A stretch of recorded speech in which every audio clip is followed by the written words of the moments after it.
Chapter 4. I'd kill you if I could. Uncle Bill was a barber. He used to come over on Sunday afternoons for dinner, and afterward he cut the kids' hair.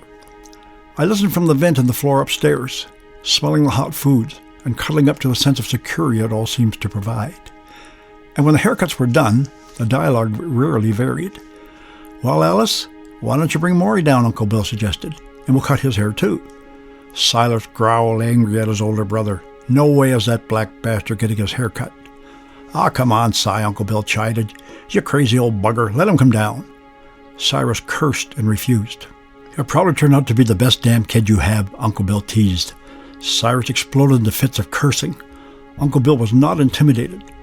"Ah, lay off the kid, Si." One of these days, Cyrus shot back at him in a gravelly voice. "I'll kill that black bastard." I shivered when I heard him, but I knew I was safe on Sundays.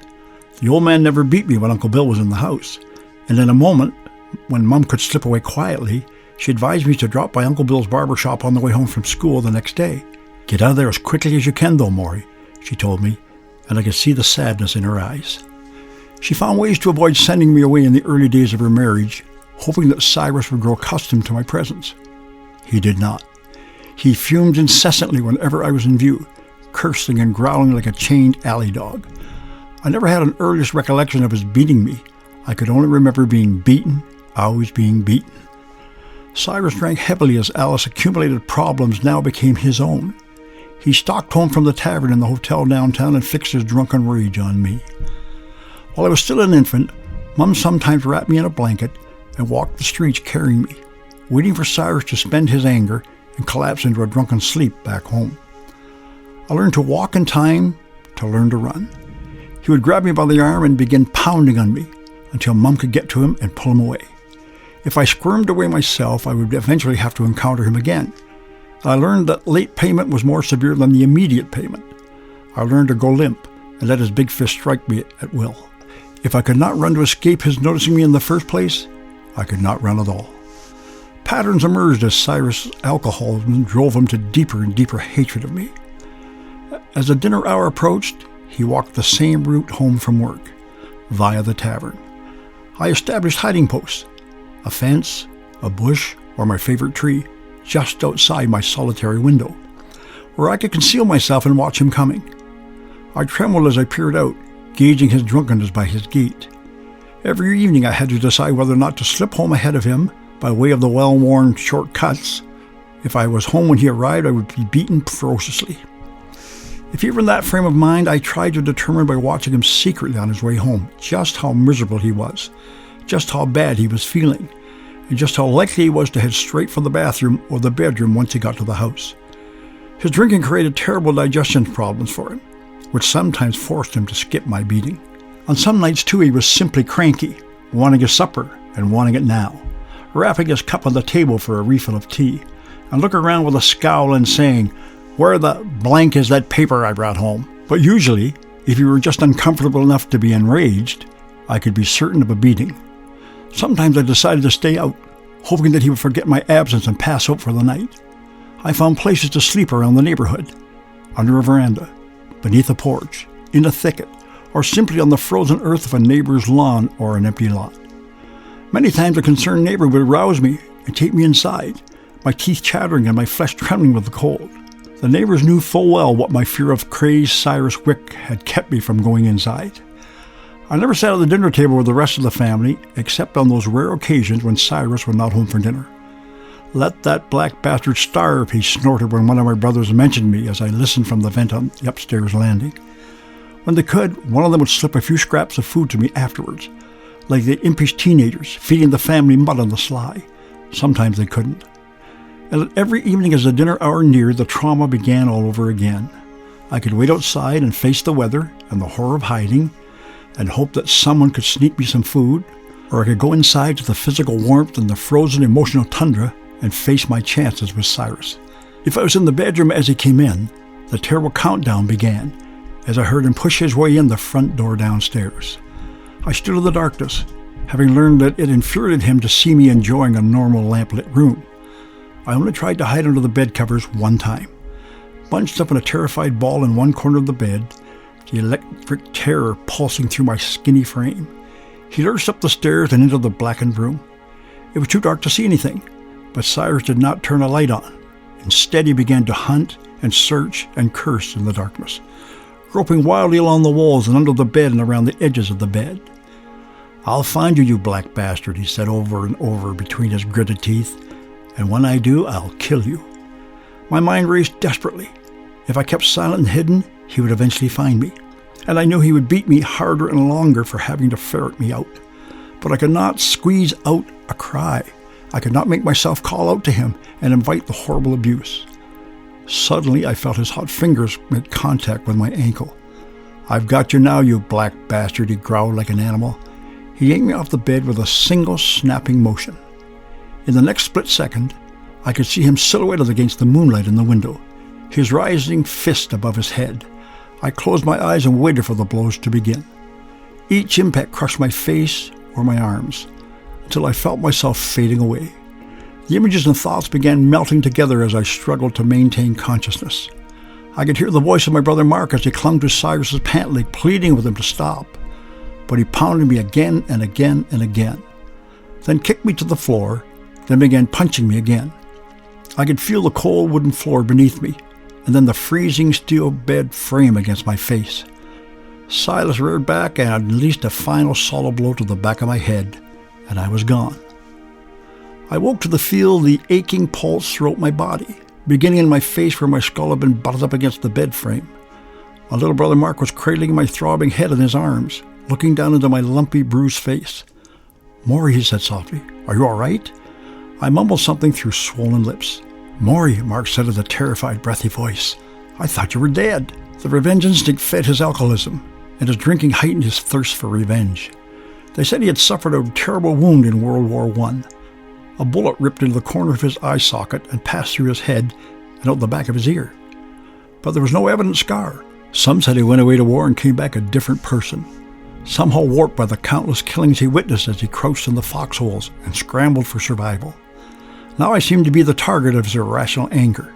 He could never be satisfied with the damage he inflicted on me, and he only stopped beating me at the very last moment, when he could not be sure of sparing my life. Then he would finally drop me to the floor, a number of ways still cursing and still reminding me, "I'd kill you if I could, you black bastard."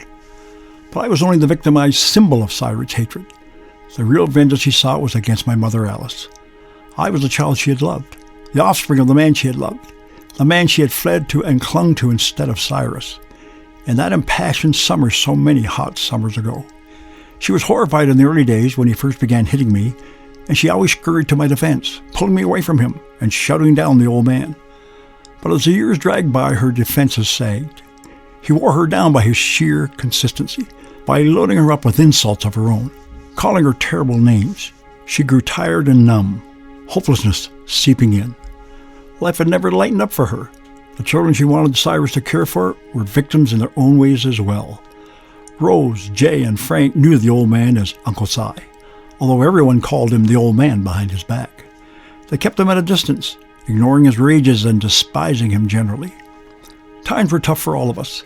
We boys slept together in one bed, with only Jay in a bed of his own as the oldest.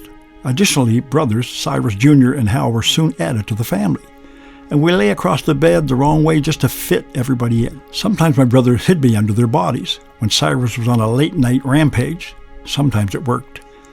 Across the landing, the girls' room was only a little better than ours. Baths were rarely taken. There was no tub in the house. Changes of socks and underwear were an unknown commodity. Instead of baths, we had the end. Our house was on the ridge beside the river. The ridge was supported by a cement wall, which ran in either direction from our place. At one end of the wall, the river had eaten away the cement, and the weakened structure had corroded and collapsed into huge chunks of concrete, which stood in the river like stubborn soldiers refusing to give up the fight. We often played among the rocks at the end, the closest we came to regular bathing, rarely thinking to remove our shoes and socks to keep them dry. With no dry replacements available, we simply threw the damp articles into the corner as we went to bed, and pulled them back on in the morning, musty and damp after a cold night, musty and stiff after a warm night. During warm weather, my feet grew sore for weeks at a time. I unwittingly administered the constant punishment of the end. Each child was responsible for his own laundry. It barely got done. When enough students had harassed me and enough teachers had sent notes home to my mother begging her to wash my clothes, I sometimes scooped up a few belongings and headed down to the river, where the town's children were accustomed to swimming. With red-faced shame, I scrubbed my clothes, while other kids jeered as they played in the water. We were the children other mothers advised their children not to play with, the family that the rest of the neighborhood wished were not here. As they looked at me, they knew I had somehow managed to be singled out as the old man's target of continual wrath. One day the old man marched home, livid with rage, belching his liquor and spilling out obscenities with every breath. He lurched down the cement steps behind the house, down into the cellar, snarling curses, and seized his axe by the handle. "Where is he?" he shouted as he huffed and puffed back up out of the cellar. "I'm going to kill that black bastard. Where is he?" I had seen him coming home down the street, sensing his unusual level of fury. I was hiding behind a hedge outside, and now I could see him, elbow his way out through the back door, clutching the axe handle and looking wildly from side to side. "Come here, you black bastard," he roared as he headed my way. I felt the shock of terror ripping through me, and for a moment I watched motionless as he stumbled in my direction, the axe blade glistening ominously. Then suddenly, as I realized he could cut me to pieces, I squirted out of my hiding place and flew down the street. He kept roaring angrily as I put more and more distance between myself and the terrible menace, until finally I ricocheted into someone's backyard, breathless and frightening and trembling, sobbing with fear. The neighbor lady poked her head out of the back door, her face drawn together in a tense frown. "Maury," she hissed, "come inside." She hid me for the night. The old man finally gave up the manhunt and crashed angrily back into his house, where he vomited loudly and passed out. I never knew the history. I never knew why he singled me out, why the hatred was focused on me. I knew only the hatred and the feeling of being unwanted. There's an inbred impulse in a child that longs for love, reaches out to security. When that reaching impulse fails to connect, it backs up inside the child like clogged sewage. Day after week after month, I felt the frenzy of unwantedness. I groped to understand it, to find out why this hunter hunted me, but I was too terrified, too fearful of my very life on a daily basis to ask anyone. I could only interrogate myself miserably in my solitude, and the anguish built up and found no relief. I was a trapped rat, and there was no escape from the frothing revenge of the old man, Cyrus Wick. When Mom was gone to her sister's house, or her mother's house, or to visit a neighbor, I agonized for my safety. And yet eventually I came to understand that Cyrus would never harm me when she was not around to hurt over it. It took years for me to fully understand the ugly dynamics of their relationship. But Cyrus had no need to lash out at me unless it would serve his sick and twisted purpose, to teach Alice a lifelong lesson of abject anguish. When she was within earshot, he rarely failed to abuse me, to point again verbally to that great crime she had committed against him, rejecting him and taking up with the mysterious Maury Blair. He taunted her in big ways and small. When the other children were handed ice cream on the lower level, Mom tried to wrangle a portion for me as I lay on my stomach at the air vent on the landing. Oh, she led off smoothly, trying to grease the chute. "Let me take some up to Maury." But Cyrus could not resist the bait. "Maury, give that black bastard some ice cream?" he snarled, scraping his chair away from the kitchen table and rising up like a grizzly aroused from sleep and unhappy about it. "Where the hell is he?" As he headed up the stairs, cursing as always, vowing to kill me, I leaped from my place on the floor and slipped to the far window of the bedroom, awaiting judgment. But Mom came after him, pulling him away and ridiculing him as best she could to draw his attention away from the target.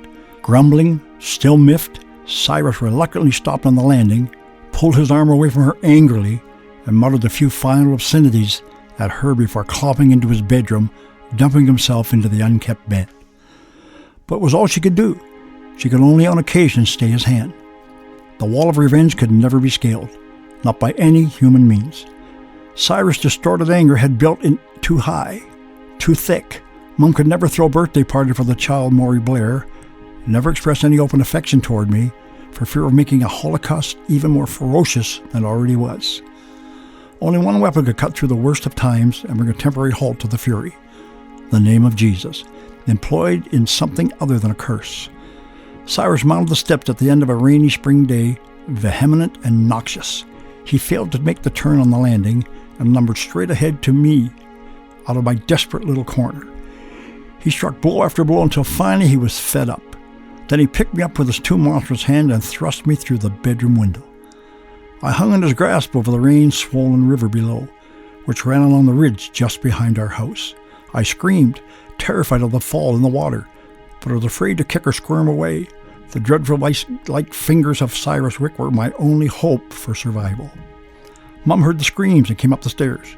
She stood in the doorway only for an instant, in virtual disbelief, then marched towards Cyrus with a fierce maternal determination. She sank her fingers into the scruff of his neck and said, "In the name of Jesus, pull that boy in and put him down." Her words were like bullets, clear and distinct. Cyrus froze.